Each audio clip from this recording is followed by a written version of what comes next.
back to Piers Morgan Uncensored. This show is nothing if not a fearless forum for fiery debate. I have strong opinions, but like all the world's eminent thinkers, I'm open to changing my mind. So tonight I'm trying something a little new. Prove Me Wrong is the title of his new segment. First up, is the royal family worth the money? The annual Crown report into royal finances was released today. King Charles and co appear to have maxed out the royal credit card. Last year they spent £107 million, while the sovereign grant was only £86.3 million. That means we're in the hole for around £20.7 million extra. Big numbers, indisputably. But in my view, the royal family still represents stunningly good value. I say they're worth every penny. We're here to debate the complete opposite. Alex O'Connor, the YouTuber, royal skeptic, and Graham Smith, chief executive of the UK's leading Republican movement, Republic, who's just handed me his new book, Abolish the Monarchy: Why We Should and How We Will. So, clear we're on different paths here, but the rules are simple. You guys have until you hear this sound to prove me wrong. I say the royals are worth every penny that this country gives them, which, by the way, is literally 1 penny per person in this country per year. Per day. Per day, not a year. So it's a penny a day per person in the country. Well, it's not. And the first thing to say about this debate is that the monarchy is not a financial transaction. So whether makes a profit or not is neither here nor there. The measure of whether it's a good institution and worth keeping is whether it's good constitutionally, because that's what it's there for. Why are you so against it, out of interest? Well, because firstly, the whole life is devoted to ending the monarchy. Firstly, it's wrong in principle. It's not democratic. It stands on completely different set of feudal values instead of the values of accountability, equality and democratic rights and so on. Secondly, as an institution, it is not fit for purpose. It falls well short of the principles of public life. I don't think it's going too far to say it's corrupt. And constitutionally, in terms of our politics and the way power is exercised, it funnels a lot of power. What have been the 4 most watched events globally involving this country in the last 3 years? Yeah, but that doesn't... No, hang on. Well, you're going to say the weddings and the Jubilees. Just answer my question. You're going to say the weddings and the Jubilees. I'm not sure that's even the case, because I think UEFA had... well, forget football. Well, OK, you can't just say forget football. Well, national events... National events... Most viewed events except... National events which universally show this country the coronation, at its best. 9% of this country were enthusiastic about the coronation, 15% by another poll. So, in terms of royalists, most people... people that you can genuinely call royalists is less than 15%. All right, but see, here's the point, I think, which I think both you guys are missing. But, I mean, try and convince me, Alex. I just think when the world looked at the Platinum Jubilee, for example, when the world looked in a very different tone at the Queen's funeral, the King's coronation, you look at these events and it shows Britain, in my view, at its greatest. The pomp, the pageantry, the ceremony, the military precision. Everything worked like clockwork. Everyone around the world who was watching this, and as a caveat, many people are not interested, I get that, but the millions, tens of millions around the world that watched it thought better of our country. How many things have happened in our country in the last 3 years involving our leaders, for example, which have brought shame and ignominy to the country? Here, you have a chance to show us at our best.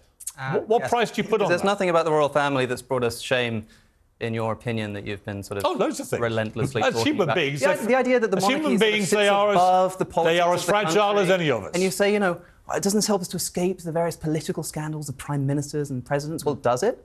I thought you were the one who's constantly banging on about Harry and Meghan and how they're a disgrace to our country or whatever it is. I don't think. Well, I think rather like you two, their attempts to damage the monarchy and bring it down are actually disgraceful, because I happen to support the monarchy. But that's a different argument. A few big events is not an argument for a constitution which is second-rate. It's not an argument for an institution that abuses public money, that abuses public office to lobby for their interests and so on. I mean, 14 years ago now, the MP's expenses scandal. I'm sure you were one of the many commentators who are outraged by MPs spending public money on their own homes, their second homes. Yeah. And that was sort of hundreds of pounds, thousands of pounds, sometimes tens of thousands of pounds. The royals spend millions, tens of millions. Yeah, but my view of that of our is money. If you're going to have a monarchy and a royal family, and they're performing over 1,000 duties a year, like garden which parties. is not a lot. Well, they're actually getting lots of charities and they do a lot of help for people, Which right? they couldn't do as private citizens. They could, but it wouldn't have the same impact. Okay. But here's my point. If you're going to have them, you should give them all the trappings. Why? Of a Why? Because Where's otherwise the- they're not a royal family. where's the They're logic? not a monarchy. Where's the logic? The logic is, if you want we- people to buy into the magic of a monarchy and royal Right, family, but it's not- you've got to give them the tools to be nobody does magical. this. It's not Nobody magic, does it's this. corruption. What would you have them in? A little Tesla? Maybe a suit. Would be fine. We could start by getting rid of these ridiculous garments. We spent most of the time that we've known What, now dressed King like you? Charles dressed like me. I mean, come on. and so to see him for the first time. You're the king dressed like see you. him- No offence. Well, but- he'd probably put on a tie. Huh? He'd look more like you, I suppose. Yes. To see him Exactly. suddenly put on these robes would be like watching Rishi Sunak or someone suddenly But it's don part these of our history. ludicrous And actually, robes, it gives but us holding something, an orb. it gives us something It's so few other countries in the absolutely world ridiculous. have. Nobody can take it seriously. And you may not like Nobody it, you can take it two, seriously but anymore. many around the world love it. If you go to the Caribbean, if you go to America, you go to Canada, many you go people- to India, you go anywhere in the world, Australia, and they bring They in just love so monarchy, much money yeah. from tourism. Well, that's not true. India It is loves the true. No, monarchy, it isn't. That's Caribbean definitely loves not. It is monarchy. true. It's definitely not true. Now, the thing is, there is no evidence. And I've sat down with the CEO and chair of Visit Britain about a decade ago, and I said, there's no evidence that if we got rid of the monarchy, tourism would go down. And they said, yes, you're absolutely You don't right. think the royal family brings in any money There from is tourism? no Yes. evidence that that tourism money wouldn't come in anyway. I mean, if because you, people just, like the if history. you just look at the money that came in the weeks leading up to these big events that we've had over No, the last the- 4 you years, look at the huge visitor- amounts of money If you came look in at the visitor from numbers- American tourists No, pouring because the in, visitor numbers Australian tourists, the Canadian visitor numbers tourists. go down when these things happen. If you look at the visitor numbers, they go down when these People things stay happen. away from these kinds of things. And if I may say, Cheshire Zoo is a bigger tourist attraction in the UK than Buckingham Palace or Windsor Castle. I wouldn't be in favour of a state-funded ceremonial opening When was the last time of this new hundreds of millions chimpanzee of people exhibit. around the world on I television certainly would watch not be the in birth favour. of a penguin at Chester Zoo? I certainly would not be in Right? favour They don't, do they? of its owners or its directors, or indeed the sort of sometimes sinister and yet still to be pitied animals You that are go- kept within its cages, go- given any kind of political When do office over the rest when of do us. we beam the lives of The the whims of inmates of tourists, Chester Zoo the to the whims of world? tourists Yes, I are mean, not a good when's the next- justification for political office. The When's thing that the tourists are next spending big money on event? I mean, is not when's the way that? to decide What who the head of about state's William's campaign at the moment to end homelessness? Yeah, fantastic. Funded by what? Funded by us? And what's this, like 3 million, It's 3 million £3 pounds? million. You say you don't like his campaign against homelessness? I think it's performative. wonderful. What have you got It's against the nothing- homeless? It's nothing he couldn't do Huh? as a private citizen. We give him What is- £22 million. What do you have against the homeless? What is it? We give him £22 million. We Yes. could spend that on. You don't want him to help the That's homeless. the most ludicrous thing you've said on this show, and that says a lot.